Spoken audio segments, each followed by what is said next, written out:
dua varietas yang berbeda ini, yang sebelah samping ini ada virus kuningnya ya Pak ya? Hampir 80%. Wow, malah hampir 80%. Bukan penyampaian tunggal.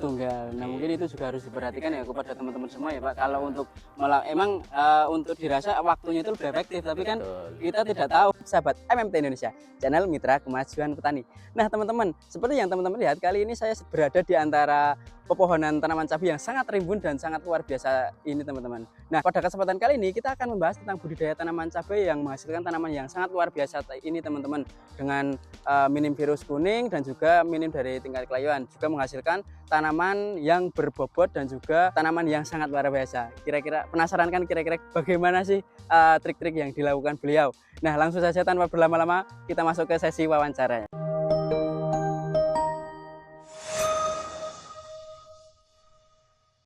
Baik sahabat MMT Indonesia, dimanapun kalian berada, seperti yang sudah saya katakan di awal tadi, kali ini kita akan membahas tentang budidaya tanaman cabai yang menghasilkan tanaman sangat luar biasa ini, sangat rimbun.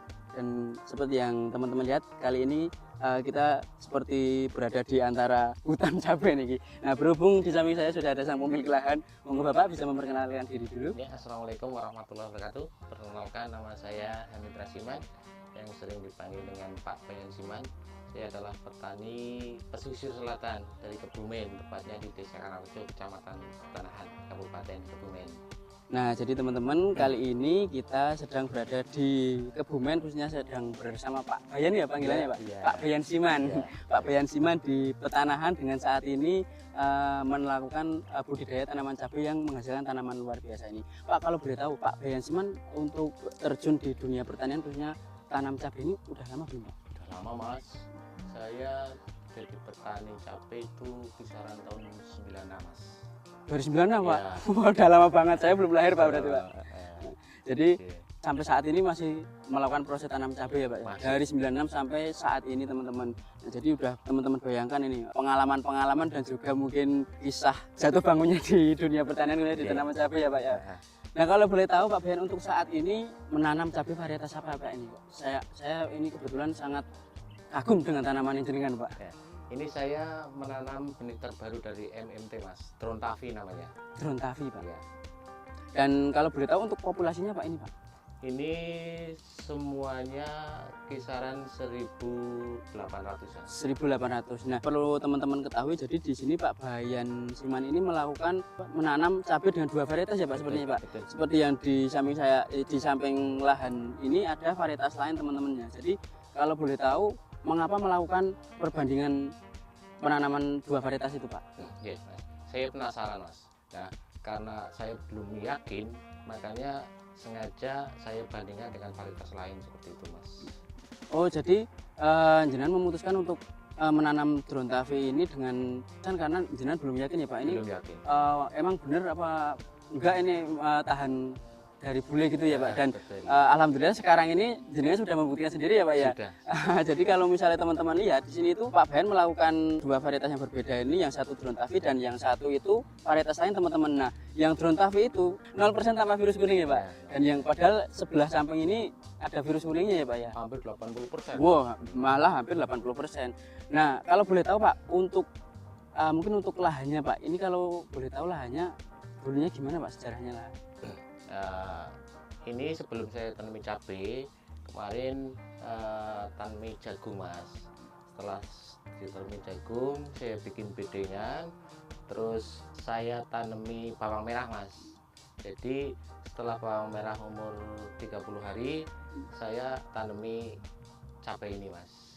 Oh, jadi untuk lahannya itu berarti kemarin sudah digunakan ya Pak sebelum Sudah. tanaman jagung, kemudian dengan olah terus Iya. diganti untuk pertama tanam bawang merah Bawang dulu. merah. Berarti itu sempat tumpang sari ya Pak ya? Iya. Bawang merah umur 20 HST dan baru masuk cabenya Pak. Betul. Terus kalau boleh tahu untuk kemarin untuk jarak tanamnya berapa yang cabai ini Pak? Kalau yang cabai kisaran 60 sampai 70 cm. 60 sampai 70 cm ya Pak. Dan kemudian kalau boleh tahu untuk sini emang jenengan emang membuat bedengan yang tinggi banget ya Pak, kalau boleh tahu ya Pak ini Pak? Iya, karena kalau nanti musim hujan sini bisa banjir Mas, makanya saya buat agak tinggi seperti Jadi bedengan ini sengaja dibuat tinggi mengantisipasi dari genangan air ya Pak, karena sini emang tin banjir gitu ya Pak ya. Nah kalau boleh tahu Pak, untuk perawatan cabai yang ini khususnya untuk cabai yang di kita ini untuk perawatan awal kalau boleh tahu apa aja Pak yang dilakukan Pak? Ya, kalau dari awal ya terutama pengolahan lahan Mas. Oke, jadi pengolahan lahan ini kita rotari dulu, kemudian kita buat bedengan. Setelah bedengan jadi kita taburkan pupuk kandang, kemudian kita taburkan dolomit, kita taburkan pupuk Ponska, kemudian ZA, dan ada lagi TS seperti itu Mas. Nah sebelum ditutup ini saya semprot dengan trichoderma Mas. Sebelum ditutup dengan mulsa saya semprot dengan trichoderma. Oh, jadi untuk perawatan khususnya di yang pertama fase olah lahan itu seperti ya biasa ya Pak, dirotari terus kemudian ada dengan memasukkan pupuk dasarnya ada 4 tadi ya Pak ya. Kemudian sebelum tutup mulsa itu di spray dengan trichoderma. Nah itu mungkin untuk mencegah jamur patogen ya Pak. Betul. Dan itu alhamdulillah saat ini dari serangan jamur patogen gimana Pak untuk lahan ini? Alhamdulillah aman Mas, walaupun sekarang sudah musim hujan, alhamdulillah aman. Jadi mungkin itu salah satu trik yang bisa dicoba ya Pak ya. Pentingnya penggunaan trichoderma juga sangat berperan aktif ya Pak untuk lahan sendiri untuk mengantisipasi dari serangan jamur patogen ya. Terbukti di sini untuk serangan jamur patogen bisa ditekan ya Pak. Bahkan tingkat layunya juga agak kurang ya Pak sini Pak. Ya, layunya alhamdulillah berkurang. Walaupun musim hujan biasanya kalau musim hujan itu cabai banyak yang layu, tapi alhamdulillah karena perlakuan trichoderma tadi masih aman seperti itu Mas. Nah terus kalau boleh tahu Pak untuk perawatan setelah pindah tanam Pak mungkin untuk cabainya gimana Pak? Ya. Jadi untuk bibitnya sebelum saya tanam itu saya celup-celupkan dulu Mas pakai itu PGPR. Oke. Setelah dicelupkan PGPR, ditukal langsung kita tanam di sini Mas. Seperti itu. Itu berarti ada perlakuan sebelum pindah tanam ya Pak, ada dicelupkan PGPR itu. PGPR. Nah itu menurut jenengan tujuannya untuk apa Pak? Ya biar nanti akar-akarnya itu lebih cepat gitu Mas. Jadi ben cepat modut seperti itu. Cepat modut. Jadi kalau misalnya teman-teman mau mencoba itu dengan dicelupkan dengan PGPR ya Pak ya. Ya, sebelum proses pindah tanam itu bisa membantu mempercepat akar ya Pak. Jadi gampangannya itu cepat modot gitu ya Pak ya. Nah kemudian untuk lanjut Pak, mungkin untuk perawatan selanjutnya mungkin untuk pupuk susulan dan pemberian nutrisi Pak. Ya, setelah kita tanam umur 10 hari kita kocor dengan MPK Mas. Saya pakainya MPK 1616. Nah tidak cuma MPK tok Mas. Jadi untuk pengocoran di samping MPK saya berikan Power Soil, itu produk dari MMT juga Mas. Jadi untuk pupuk susulannya diberikan di umur 10 HST ya Pak ya? Iya, itu hari. Dengan NPK 1616 dan juga ada dicampurkan dengan Power Soil ya Pak? Betul. Menurut jenengan sendiri dengan adanya penambahan Power Soil itu gimana sih Pak? Alhamdulillah Mas, jadi tanamannya lebih kuat ya, lebih kuat, terus daunnya juga lebih sehat seperti itu Mas. Jadi dengan penambahan Power Soil tadi setiap melawan pupuk susulan itu dapat apa itu namanya, batangnya itu lebih keras ya Pak, dan juga untuk daunnya dan mungkin untuk pertumbuhannya juga lebih pesat ya Pak mungkin ya Pak. Betul. Nah kemudian kalau untuk perawatan selanjutnya Pak mungkin Pak, adakah nutrisi-nutrisi yang ditambahkan mungkin Pak? Banyak Mas. Banyak. Jadi di umur 10 hari tadi setelah kita kocor kemudian kita semprot Mas, kita semprot yang utamanya itu untuk fungisidanya Mas. Karena fungisida itu kan serangannya tidak bisa langsung dilihat dengan kasat mata. Jadi kalau untuk fungisida itu rutin saya Mas, setiap 3 hari sekali. Kalau untuk inseknya melihat hamanya apa Mas. Misalnya kalau ada serangan keriting, itu keritingnya itu macam-macam Mas, yang namanya keriting. Kalau keritingnya daunnya ke atas, itu saya pakai Apamectin, biasanya saya pakai Agrimek ya. Nah kalau ke bawah, menggulunya ke bawah, itu saya pakainya dari Siginta juga Pegasus seperti Pegasus. itu. Jadi Oke. untuk perawatan yang dilakukan Pak Bayan ini dari umur 10 HD itu sudah dilakukan perawatan yang namanya fungisida ya Pak ya. Sudah. Biasanya di rolling 3 hari sekali ya Pak. Iya. Tidak telat ya Pak fungisidanya Pak ya. Tidak. Itu kalau boleh tahu fungisidanya yang dimaksudkan apa aja Pak kemarin Pak? Kalau fungisidanya macam-macam saya Mas. Jadi saya tidak menggunakan cuma satu produk tok. Karena yang penting saya lihat bahan aktifnya Mas. Bahan aktif. Nggih, bahan aktifnya. Dan jangan lupa kita berikan nutrisi-nutrisi Mas. Jadi nutrisi bukan buat kita, tanaman juga perlu Mas. Tanaman perlu nutrisi Perlu juga ya Pak banget, ini. Enggak Mas. perlu kita. Perlu, ya. Kalau kita kan kita bisa merasakan, wah aku kurang ini berarti saya harus minum ini. Nah kalau tanaman kan tidak tahu. Jadi sebelum dia minta, karena saya tidak tahu dia mintanya apa, saya kasih seperti itu.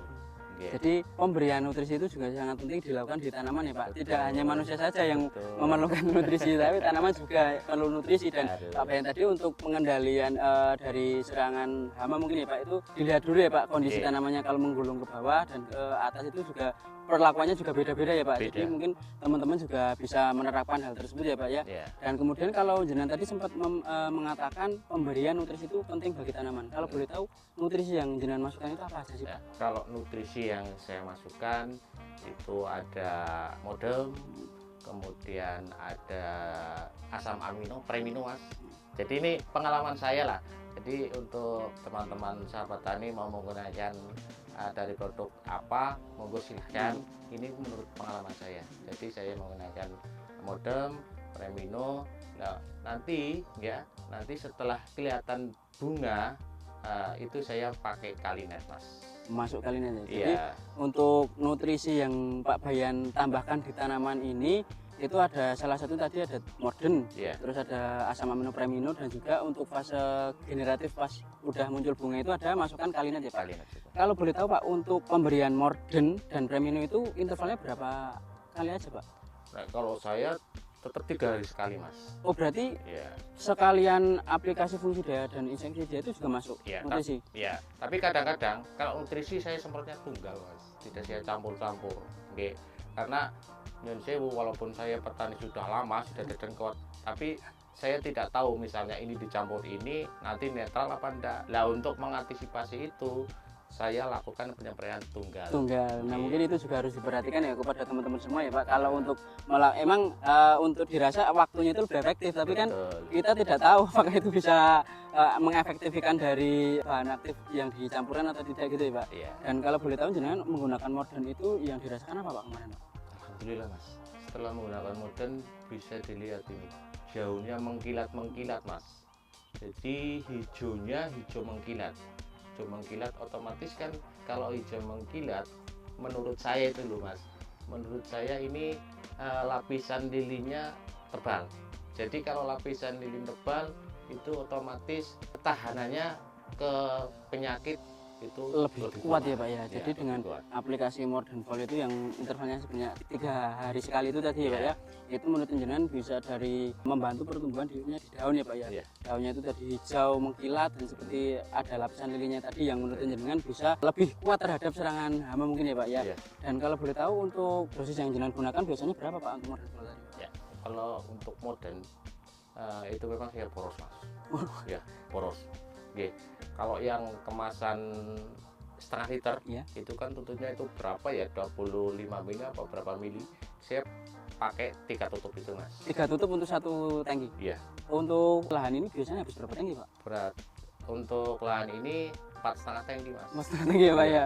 Jadi emang kalau modelnya 3 tutup ya Pak ya Iya. untuk 1 tangki. Iya. Kemudian kalau untuk premino Pak yang jenengan rasakan gimana Pak? Ya untuk premino ini alhamdulillah. Jadi untuk pertumbuhannya ini cepat Mas. Pertumbuhannya cepat.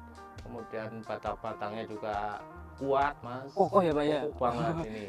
Kokoh banget batangnya Mas. Jadi walaupun di sini kemarin ada hujan, angin, tetap aman Mas. Tetap kokoh ya Pak ya. Tetap Jadi kalau misalnya teman-teman lihat, mungkin nanti akan saya perlihatkan untuk batangnya dari tanaman cabai Pak. Wah, ini sangat super sekali teman-teman. Jadi ini batangnya bisa keras dan berkayu ya Pak ya. Dan ini tanpa perempelan Pak kalau boleh. Ini saya rempel tapi tidak semua mas. Tidak semua Pak? Tidak semua, karena saya amati dari tanaman ini pertumbuhannya cepat banget mas. Jadi saya berpikir ini kalau nanti saya rempel semua, tanaman ini mesti tinggi banget.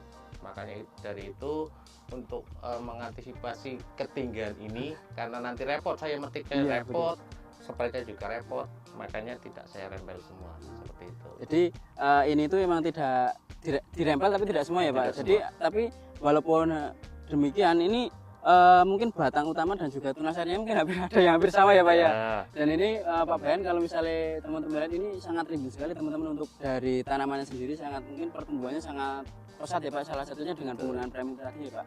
Kemudian masuk ke fase pembuahan Pak, dengan tadi memasukkan kalinet ya Pak. Kalinet. Itu kalau biasanya, kalau ini sekarang udah panen berapa kali Pak kalau gitu? 6 kali. 6 kali Pak. Iya. Nah itu jenengan berarti udah aplikasi kalinet ya Pak? Aplikasinya kalau sudah nggak bisa dihitung mas. Jor-joran ya Pak ya? Jor-joran. Oke. Jadi untuk kalinet itu sudah, kalau sudah kelihatan bunga, ini saya menggunakan kalinet dengan takaran 3 sampai 4 tutup. 3 sampai 4 tutup Pak? Iya, per tankinya Pak? tankinya. Itu intervalnya juga 3 hari sekali atau beda lagi? Itu beda lagi mas. Beda lagi? Oke. Karena neke nopo 3 hari sekali saya repot kayak dalan-dalan import mas. Iya Pak. Jadi untuk kalinetnya itu saya pakainya 5 hari sampai 7 hari sekali. 5 hari sampai 7 hari sekali untuk pemakaian kalinet ya Pak. Dan kalau yang dirasakan mungkin dari hasil buahnya sendiri gimana Pak? Alhamdulillah mas. Jadi ini setiap ruas hampir ada buahnya. Setiap ruas hampir ada buahnya. Entah karena kalinetnya, entah karena kebetulan ini. Dan kalau boleh tahu untuk kualitas buahnya gimana Pak? Kan ini berarti udah mengalami petik dan juga udah sempat dijual juga Pak. Untuk kualitas buahnya gimana Ya, Pak? untuk kualitas buahnya ini cukup gede-gede mas. Cukup gede-gede, kemudian mengkilat, kemudian rasanya mas, rasanya yang lain dari cabai-cabai yang lain mas. Ini lebih pedas mas. Lebih pedas yang ini ya Pak ya? Iya. Karena mungkin dari salah satunya dengan pemberian nutrisi tadi ya Pak ya, jenengan juga rutin juga ya Pak ya. Iya. Dan itu tadi dengan pemberian dengan pemberian nutrisi seperti kalinet dan juga pupuk-pupuk yang lain yang dimasukkan, itu menghasilkan buah yang tadi seperti yang Pak Siman tadi katakan, setiap ruas itu membawa buah dan buahnya itu berbobot ya Pak ya. Berbobot dan keras juga mengkilat itu ya Pak ya. Kemudian kalau untuk tanaman cabai drone tafi sendiri kan, untuk karakteristik tafi itu biasanya sering mengalami kerontokan bunga Pak. Kalau kemarin ini gimana Pak? Alhamdulillah tidak ada mas. Tidak ada sama sekali Ya, Pak? cuma kemarin ya rontok, tapi buahnya mas, bukan bunganya mas. Jadi buahnya kemarin sempat rontok karena saya trader. Saya kira kerontokan ini karena lalat buah, tapi ternyata setelah saya amati ternyata ulet mas. Oh ternyata berarti itu salah sasaran berarti ya Pak ya. Sasaran. Jadi kemarin sempat mengalami kerontokan, tapi kerontokan buah ya Pak. Iya. Itu karena Pak Bayan Siman tadi agak teledor, Teledor. lalai mungkin ya Pak ya. Keliru mengamati untuk Iya. dikira itu serangan Lalat lalat, buah. tapi ternyata itu serangan ulat ya Pak ya. Iya, karena saya lihat loh kok ini kok bolonya kok agak gede, berarti ini ulet. Setelah saya cari di lahan ternyata oh iya memang ada uletnya. Jadi kalau ada serangan ulet itu jangan tunggu besok-besok, harus kita basmi. Langsung dihajar ya Pak ya. Nah kalau untuk mengatasi ulet itu sebaiknya kita spraynya di malam hari mas. Di malam hari. Di malam hari. Karena apa? Karena ulet itu aktifnya di malam hari.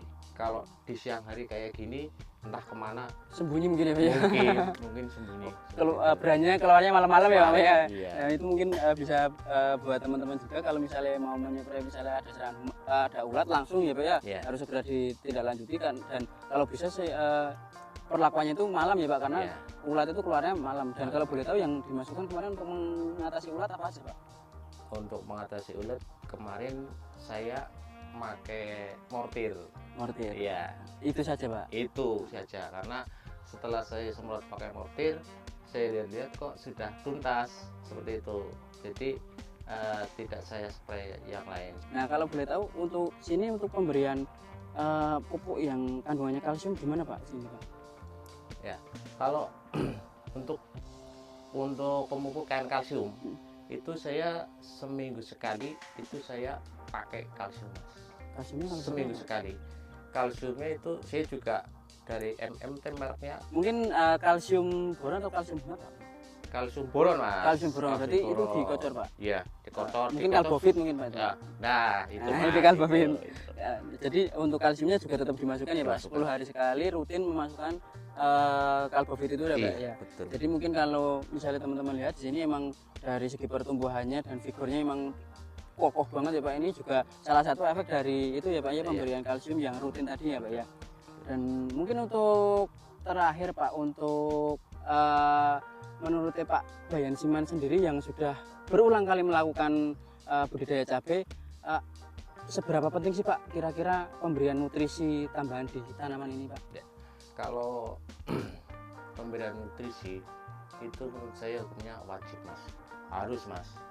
Masalahnya kalau tanaman kurang nutrisi kayak kita semua lah mas, kita kurang vitamin, Lemes kurang sih, Pak. iya. Jadi untuk menurut Pak Bayan sendiri dengan pemberian nutrisi di tanaman itu sangat wajib ya Pak. Mungkin salah satunya bisa menggunakan produk-produk yang dari MMT itu ya Pak ya. Itu juga cukup lengkap. Dan mungkin untuk terakhir Pak, mungkin ada sedikit motivasi ke teman-teman semua Pak ini Pak. Ya, bagi teman-teman semua petani cabai rawit khususnya ya, monggo jangan ragu-ragu tanam rawit Trontavi dari MMT, karena saya sudah membuktikan sendiri untuk buahnya sangat lebat, kemudian batangnya kuat, kemudian kuningnya mas 0%. 0%. Dan jadi mungkin untuk teman-teman monggo ya Pak ya yang mau mencontoh Pak Siman seperti menanam cabai tadi Trontavi tadi ya Pak ya. Dan kalau boleh tahu mungkin ada pesan-kesan Pak ke teman-teman, mungkin semangat untuk teman-teman Pak. Ya, bagi para teman-teman, walaupun di akhir-akhir tahun ini harga cabai agak merosot, tapi kita tetap semangat nanam. Ya, siapa tahu nanti di akhir tahun, di penghujung akhir kan ini mau Natal sama tahun baru ya iya, mas ya. Betul. Monggo kita tanam saja, mudah-mudahan untuk panen berikutnya hasilnya lebih baik, harganya lebih baik juga ya Pak, lebih tinggi ya Pak ya. Betul, Karena betul. kita itu sebagai petani harus tetap menanam dan juga bisa kita itu berusaha ya Pak untuk harga kan yang menentukan pusat di atas ya. Oke, karena kayak gini mas, saya jadi petani sudah lama, itu hampir tidak lat dengan cabai, selalu tanam terus mas. Jadi setiap hari itu saya punya tanaman yang masih generatif dan sudah panen tentunya seperti itu. Masalah harga itu memang yang buat para tengkulak pernah saya nanam cabai dengan harga 3.000, 1 kilonya 3.000 ya Pak. iya. Kalau 110 saya pernah, jadi saya tidak kapok-kapoknya menanam cabai. Jadi mungkin untuk teman-teman pesannya tetap semangat ya Pak. Tetap Walaupun semangat. dengan harga saat ini memang lagi agak merosot ya, agak Iya. turun, tetap harus semangat menanam karena siapa tahu mungkin kedepannya akan menemukan harga yang di atas ya. Dan seperti yang dengan Pak Bayan Siman tadi katakan, Pak Bayan Siman sendiri juga sudah berpuluh-puluh tahun mungkin ya Pak ya Iya. terjun di dunia cabai, sudah mengalami yang namanya harga 3.000 dan yang namanya harga 110.000 ya Pak per kilo. Nah itu roda itu bakal berputar ya Pak ya. Jadi Iya. tetap semangat terus untuk teman-teman semua untuk dalam proses tanamnya ya Pak ya. Terutama para petani-petani pemula, terutama petani pemula. Kalau nanam pertama itu tidak berhasil, jangan kita terus tidak nanam mas. Kalau begitu kapan kerugian mau- kita? iya. Iya. Kapan mau berhasil ini Nah, Pak? Merasakannya seperti itu. hasilnya kapan itu ya Pak ya. Seperti itu. Jadi walaupun di pertama kali kita rugi, kita semangat. Masalahnya apa? Kita masih punya lahan, kita masih punya mulsa, Iya. kita masih punya ajir. Kan jadi nanti kan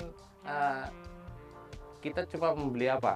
Membeli pestisida, pupuk, dan tenaga. Untuk ajir, mulsa, lahan. Sudah ada kan ya Pak ya. Nah jadi Iya. untuk pesan dari Pak Bayan untuk yang baru mau mulai bertanam, jangan kapok ya Pak untuk satu kali gagal. Nah mungkin itu tadi teman-teman bincang-bincang saya dengan Pak Beyan Siman yang sudah melakukan budidaya tanaman cabai yang sudah cukup lama berpuluh-puluh tahun dengan menghasilkan tanaman yang luar biasa. Tadi juga sudah dikupas habis mengenai trik-triknya maupun perawatan dari nutrisi yang ditambahkan dan juga ada fungisida dan juga insektisidanya. Mungkin semoga yang dibagikan jenengan tadi bisa bermanfaat ke teman-teman semua Pak di rumah Pak, dan juga semoga ini untuk panennya besok dapat melimpah Pak untuk kedepannya dan dilancarkan segala urusan di dunia pertaniannya Bapak. Amin. Nah semoga tadi mungkin itu tadi teman-teman, semoga video yang kami sampaikan tadi bermanfaat, dan juga kalau bermanfaat jangan lupa like, comment, dan subscribe channel YouTube Sahabat MMT Indonesia untuk tidak ketinggalan informasi dari kami. Sekian dari kami, wassalamualaikum warahmatullahi wabarakatuh. Waalaikumsalam warahmatullahi wabarakatuh.